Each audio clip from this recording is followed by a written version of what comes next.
Okay, this is Orlando Wilson, and what I want to talk about in this video is training. I get a lot of people reaching out to me asking me, again, about training systems and what courses they need to do, etc. And again, it's a very difficult question to answer, and I've addressed this in other videos by saying you need to be doing training that's relevant for you, relevant for your environment, etc. Basic one, there's no point doing firearms training if you're not going to be working with firearms. And again, a lot of the close protection business internationally is unarmed. I've had people, and one of the questions that pop up quite often is, what's the best system? Do we follow the Secret Service system or the Krav Maga system, the Systema system? And again, all this comes into martial arts and all these people selling these wonderful tactical holidays and tactical fantasies and tactical entertainment courses, etc. To me, if you're studying martial arts, if you're into martial arts as a sport, yes, you can follow a specific system, you can be dedicated to that system, you can become a master in that system. But martial arts are a sport, it's a hobby. As far as the close protection world's concerned, as far as the serious defensive firearms world, and I don't mean fucking competitions. Okay, competitions where people, usually failed males, get dressed up, run around and play with guns. I'm talking about people that carry guns for defensive purposes to protect their lives and the lives of other people. If you're dealing in the real world, not sports, not competitions, I would say following only one specific system is a big, big negative. Why? Why? Because the world is so diverse. And if you're following just one system and learning that only one system and following the doctrine of that system, it doesn't make sense to me. In reality, you have to be able to adapt to all situations. You have to be able to adapt to all environments. And a lot of systems are not going to be that adaptable. You need to be in your tactics, techniques, etc. I tell people on my courses, I do not tell people what to do. I will guide them from my experience. I will guide them from what I've done over the years and what's worked for me. But again, what's worked for me may not work for them in their environments. Same with systems. I give people guidance. I don't tell people what to do. Some of the things as far as firearms and safety, yes, we have to tell people what to do. But as far as close protection and operating and how to do things, yes, there are some basic things you need to follow, but some basic guidelines, some basic fundamentals. But after that, you have to be as fluid as possible. You have to be able to adapt to all situations, not just the environments you're working in, but also your manpower, the budget you have, the resources you have, the laws you have to work under. So this is where, to me, and when people talk to me about systems, I say, you know what?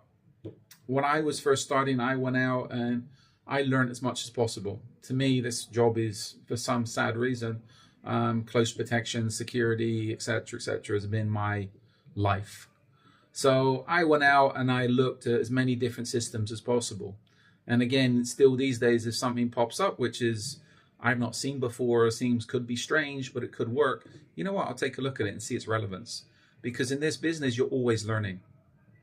This is where I've said in other videos, yeah, you might be a master in a specific martial art. Close protection world, you'll never be a master. Why? Because it's that diverse. There's that much going on. There's that much constantly changing technology-wise these days. And again, you can never be a master on the streets. If you're talking about operating on the streets, you'll never be a master. Why? Because you're distracted for 1 second, somebody stick a knife in you, shoot you, etc., and you're done.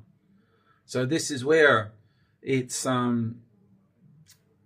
as far as systems are concerned, you need to go out and explore as many different types of system, tactics, etc., and you need to adapt those over to what work for you. And I've come across people over the years, especially when I was beginning, I see stuff these days, and they consider themselves to be experts, etc. Nobody is an expert in the close protection business. And I look at what they're doing, and again, to me, it's like, is that stuff going to work in reality? It might look cool, in a car park somewhere. It might look cool on some promotional video, but can you actually apply what they're doing in reality? Is that going to work on the street? Is that going to work in one environment? Is it going to work in all environments? In some environments it might work, in other environments it might not.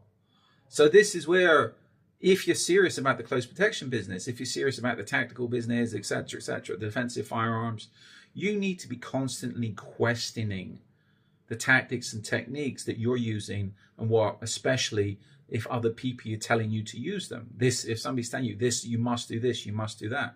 Okay, question it.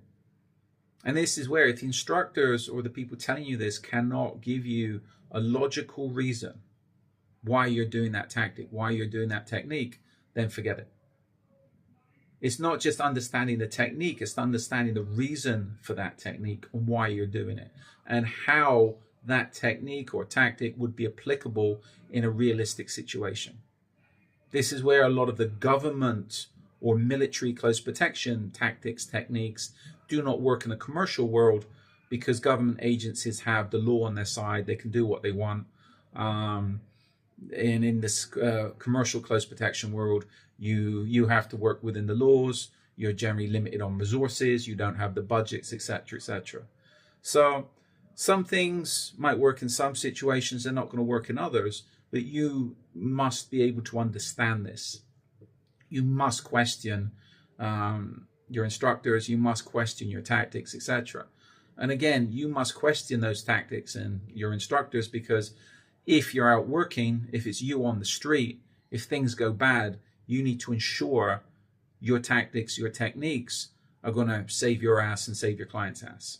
Because when you're out on the street, nobody's going to come and help you.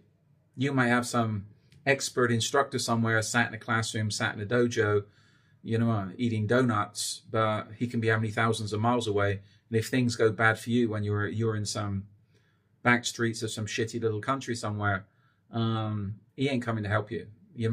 And if the criticism starts coming in, he'll even deny knowing you. So remember that. So as far as systems are concerned, make your training as diverse as possible. And even if you don't think something is applicable to you, you know what? Go try it, take a look at it, and work it out. But your training needs to be diverse, because you need to understand what works and, more importantly, what doesn't work. So just a little bit of advice. Anyway, in the meantime, follow me along on social media. I prefer LinkedIn these days. We're also up on, we have stuff up on YouTube. We have stuff up on Instagram, but I also prefer X, because it's a lot more freedom of speech.